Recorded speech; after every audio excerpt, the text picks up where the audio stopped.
Hello ladies and gentlemen, Porkchopper here, and today I continue my multiplayer tips and guides videos over the course of this week and next, and today I discuss the game of Plunder. I will give a quick description of Plunder, give the ideas of what loadouts and the general way to play the game mode. First of all, Plunder, you have to capture the relic in the middle of the map to your treasure chest.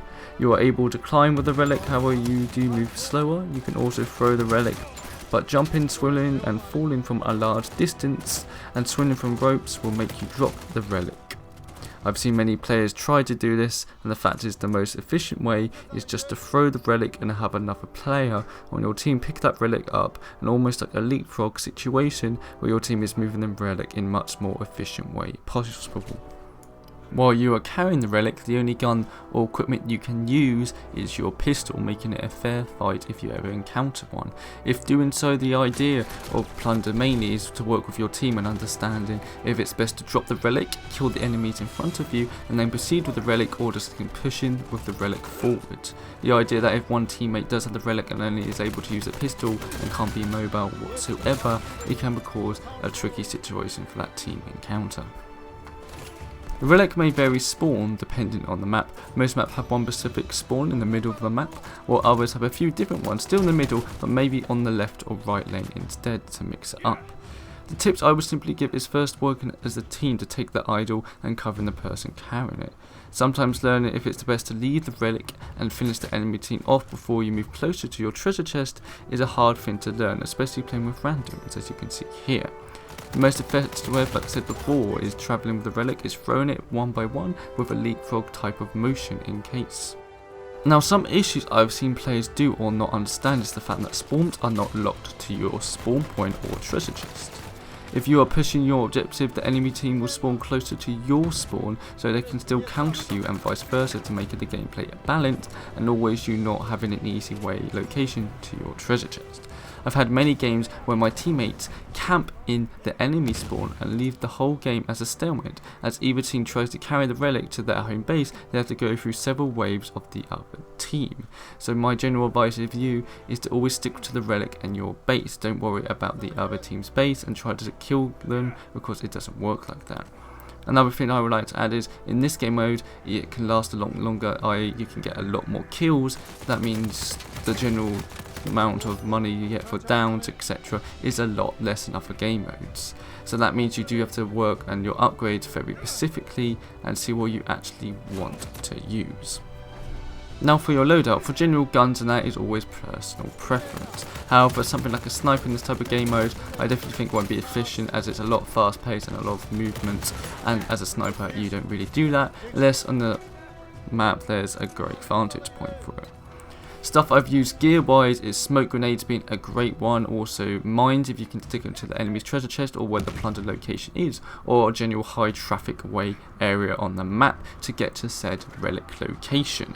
Now, except for that, normal grenades are always good, but again, smoke grenades I believe are the best way. Throwing it on the objective straight away can really cause problems for the enemy team, and it can make you get that relic out of a sticky situation of being able to throw it to another teammate to continue the cycle to your treasure chest.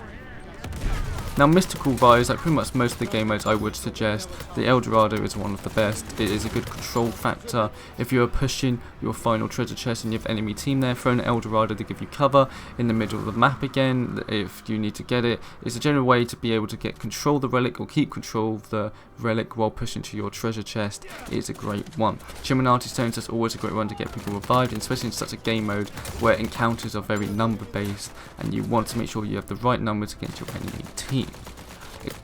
A slow motion mystical, even though many people haven't unlocked it yet, would be a great one to use also. The idea of being able to get all the enemy team rushed into their last treasure chest to only slow it down completely and being able to kill the relic one. As again, when the person is trying to capture the relic into the treasure chest, there will be a slow animation. You can still kill the person with the relic and the relic will drop. He is the main person you need to take down, not the enemy team around it, even if it can be hard sometimes to do so. Now going from this, psychic wise, the brute is such a strong thing in this game mode, and capture also.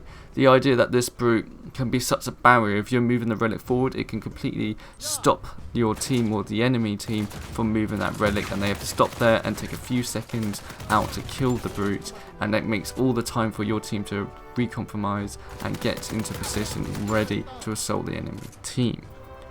Now booster wise, pretty much for every game mode you're always going to have the solid strong choices. Marking's always a great one to pinpoint your enemies down and seeing where they're pushing.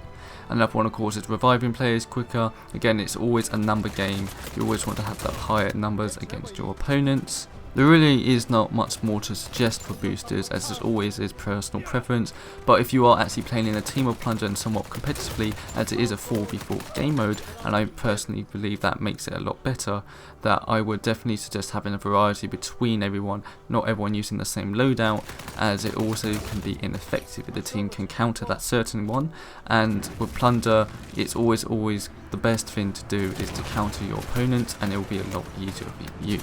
Anyway guys, that's it for one of my tips and tricks videos. I have many up, I should have a few up already, if not they will be up within the next few days. So if you're enjoying this content and want some help with the multiplayer and some discussions about the single player I will also have be coming up, then please enjoy this channel. Anyway guys, I'll see you next time.